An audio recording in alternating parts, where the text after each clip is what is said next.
Hi guys, welcome to All About Cars. Today we want to talk about Dodge Challenger. It is a popular American muscle car produced by Dodge division of Chrysler.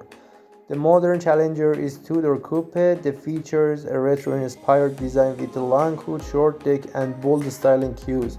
It is available with range of powerful engine options including V6 and V8, with horsepower ranging from 305 and 797. The Challenger is also available with a manual and automatic transmission with rear-wheel drive or all-wheel drive depending on the model. The Challenger is known for the impressive performance and acceleration, with some models capable of reaching 0 to 100 km per hour in as little as 3.4 seconds.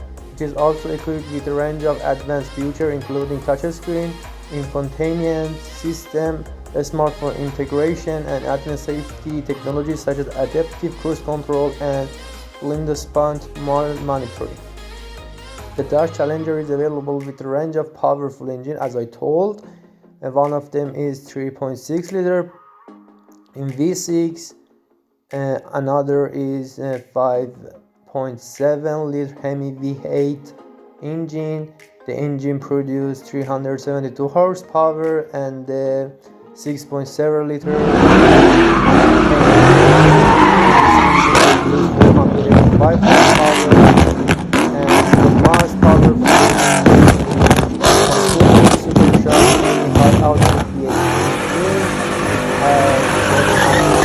engine. All of these engines featured advanced technologies such as variable valve timing.